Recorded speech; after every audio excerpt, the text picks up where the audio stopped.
이런 문제는 상속인별로 특별 수익이 어떻게 되느냐, 또 남아있는 현금이 얼마냐에 따라서 다 달라질 수가 있습니다. 그런 경우에는 전문가에게 상담을 받아보시는 게 굉장히 좋습니다. 안녕하세요.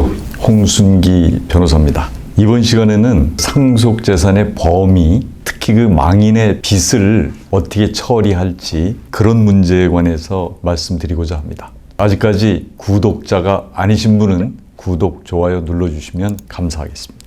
상속사건을 처리하다 보면 상속재산도 문제지만 망인의 채무를 어떻게 처리할 것인지도 상당히 그 문제가 되고 있습니다. 우선 그 상속 관련해서 그 재산상의 권리는 첫 번째 재산이라는 게 이제 물권, 소유권이나 점유권 같은 것은 당연히 상속이 되고, 근데 여기서 하나가 문제가 되는 게 이제 합유자의 그 합유 지분이라는 게 있습니다. 조합원들이 조합 재산을 보통 합유라 그러는데, 그럴 경우에는 상속이 되지 않고 조합원이 사망을 하면 조합 재산은 다른 조합원들에게 다시 나누어지는, 그래서 합유자의 합유 지분은 상속되지 않는다. 그 부분을 알고 계시면 좋겠고요.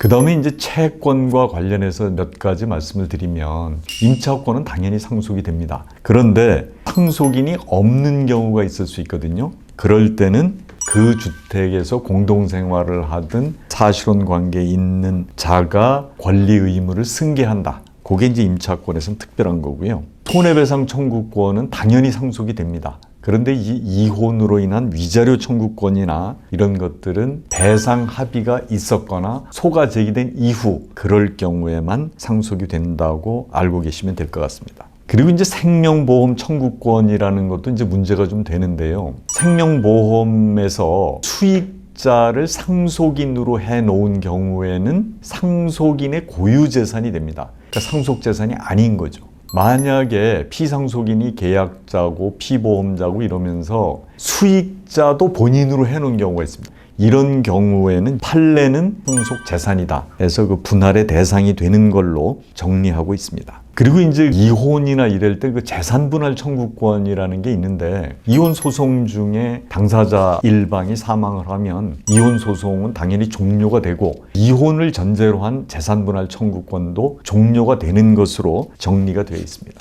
두 번째로 재산상의 의무, 채무에 관해서 좀 말씀을 드리면요. 채무는 당연히 상속이 됩니다. 금전 채무, 즉 이제 나누어질 수 있는 채무, 이제 가분 채무라고도 하는데요. 이런 일반적인 채무는 어떻게 나눌 것이냐가 문제가 되는데, 남은 상속 재산이 있을 때 상속인들의 일부는 남은 상속 재산 중에서 망인의 빚을 갚자, 그리고 나서 나머지를 나누자, 이렇게 주장을 하는 경우가 있는데, 그렇게 됐을 경우에는 어떻게 되냐면 특별수익을 미리 증여를 받은 상속인들도 있을 수 있잖아요.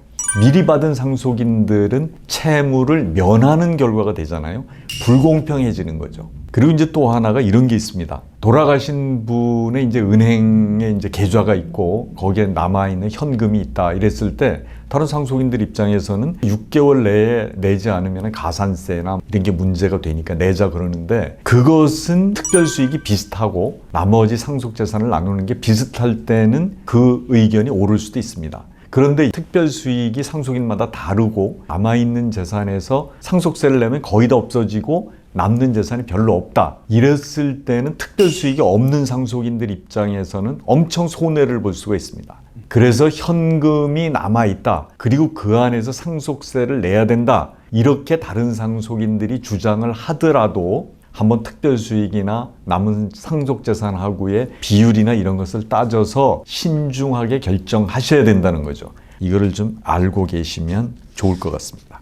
채무 중에는 이제 보증채무라는 게 있는데요. 범위가 확정되어 있는 보증채무는 당연히 상속이 되는 게 맞습니다. 근데 이제 신원보증 채무라든가 계속적인 불확정적인 보증 채무는 상속이 되지 않는다, 이렇게 알고 계시면 좋을 것 같습니다.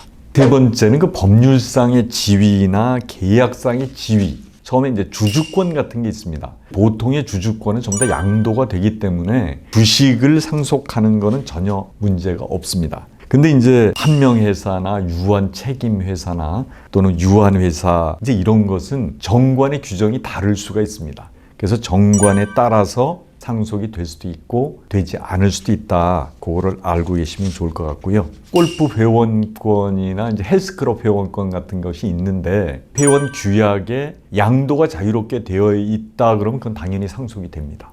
그런데 이제 어떤 경우는 양도가 금지되어 있는 회원권들이 있는데 그거는 상속은 금지가 되고 회원은 탈퇴 사유가 된다. 이렇게 알고 계시면 될 것 같습니다.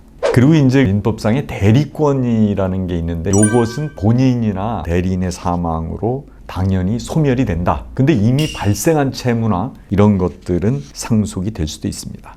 이제 하나 좀 짚어드릴 거는 이혼 청구권이나 부양 청구권, 그 다음에 이혼같이 일신 전속적이라고 하는데요. 그런 것은 상속되지 않는다. 이렇게 알고 계시면 좋을 것 같습니다. 그리고 지금 상속재산의 범위에 관해서 말씀드리면서 피상속인의 채무를 어떻게 갚을 것이냐, 또 하나는 상속세를 어떻게 낼 것이냐, 이런 문제는 상속인별로 특별 수익이 어떻게 되느냐, 또 남아있는 현금이 얼마냐에 따라서 다 달라질 수가 있습니다. 그런 경우에는 전문가에게 상담을 받아보시는 게 굉장히 좋습니다.